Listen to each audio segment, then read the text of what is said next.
Yo, what is up, you guys? Welcome back to the channel, man. Today I'm out here with my boy Cyrus and my boy YZ. We're actually getting some practice shots for Cyrus's short film that we're going to be collaborating on. But that's not what today's video is about. Today I'm going to be comparing the EOS R6 to the Sony A7 III. So basically we're going to get two different sequences. Cyrus is going to shoot his sequence on the Sony A7 III and I'm going to shoot mine on the R6. And we're going to compare those two images together. So let's get to it.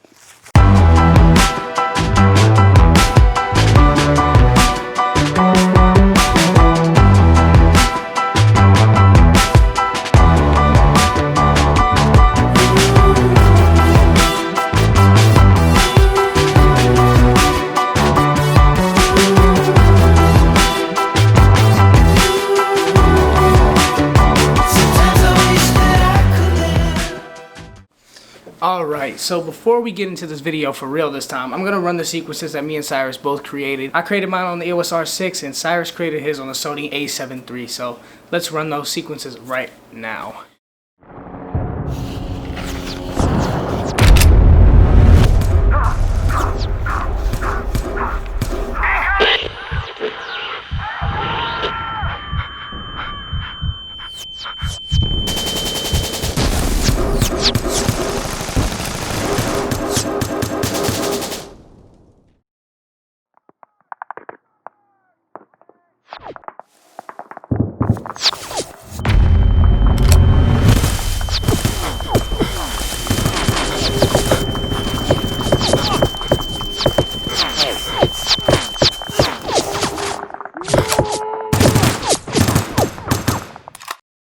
Alright, so in this video, I'm going to run through 4 topics that I think are mainly what people should know about. The first topic is autofocus. So Canon has always had awesome autofocus. It's always been reliable for me, especially with the R6 because the R6 has the face and eye detection and it is lightning fast, man. When I used to shoot on Sony, I used to always miss focus when I was doing like performance shots for music videos because it used to just have a super wide range for autofocus and it doesn't really have that many autofocus points at all. When I'm shooting on the R6 and I'm doing performance scenes for music videos, that face and eye detection comes in clutch, man, seriously, because if you have a subject moving around and that face and eye detection is on, man, it is locked on. But on the other hand, my autofocus on Sony was always hunting most of the time, and that's not good for when you're in post trying to edit down your performance scenes. So I think Canon has the up on Sony with autofocus. Our second topic we're going to be getting into is 4K frame rates. So I've always felt this way. I've always felt like Sony's 4K has been sharper than Canon's. That's just how I feel. I've shot a couple music videos on Cyrus's Sony A7 III and it looks so sharp, man. It looks super good. But when I'm usually shooting in 4K on a Sony, I usually bring down the sharpness just a little bit because sometimes I feel like it's a little too sharp, so I just bring down the sharpness just a little bit. So I believe the Sony A7 III only has 4K at 24 frames per second and the EOS R6 has 4K at 24 frames per second and 60 frames per second. And let's not lie, the 4K on the R6 is super sharp as well. I just have always felt like Sony's 4K has been sharper than Canon's. And another thing is Sony's 4K does not have a crop factor at all. It shoots full frame in 4K. And I believe on the R6, it's like a slight crop factor. You wouldn't even be able to notice it, but there's still a crop factor there. But on the other hand, the Sony A7 III does not have a crop factor at all, so I guess that's a plus for some people. So all in all, I think Sony's 4K is sharper than Canon's. Our third topic we're going to be talking about is color science. Now this is huge for me, man. When I was shooting on Sony, I was usually shooting on S-Log2. I think I had it on PP6, and I believe the Sony A7 III is 8-bit. The EOS R6 is 10-bit, so the coloring experience on the Canon R6 is going to be much better. When I was coloring down S-Log2 8-bit, the footage would always break. It would never fail. Even in the daytime, it would break because you're shooting on 8-bit. With the EOS R6, you got 10-bit, so you're not going to get as much breaking as you would in 8-bit with S-Log2. Now when I'm shooting on the EOS R6, I'm usually shooting C-Log, so if you don't know what log is, log usually just gives your footage more depth of field. And I love shooting on C-Log, man. I've never had any breaking in the footage at all, unless I'm shooting at nighttime. I've never had the footage break at nighttime. It's just a lot of noise in the image, but I've never had like the colors break or anything like that. So I'd have to give this topic to Canon. Alright, so the fourth and final topic we're going to be getting into is file sizes. I'm just going to go ahead and say now that the R6 files are humongous, man. Me and Cyrus both shot the same amount of footage, and when I dumped his footage on my computer, it was only about 2 gigabytes, and when I dumped the R6 footage, it was like 10 gigs, bro. I'm like, what is happening? The R6 files are so huge, man. Like the codec on this camera is so insane. Like, I don't know, it's so like big. The files are usually insanely big. If I'm shooting a music video and after I'm done shooting and I come home to dump my footage, it's usually at least 100 gigabytes. But that also means having more data in your footage. Sony files are usually more compressed than Canon files, files. So it just depends on if you want to have more data in your footage or if you want to have a more compressed file and not as many gigs. So it's really up to you to decide if you want more data in your footage or if you want a more compressed file and less gigs. So yeah guys, I hope you guys enjoyed this video, man. Those were 4 topics that I think that people should mainly be looking out for. This isn't to say Canon or Sony is bad. I love both cameras. The Sony A7 III is a super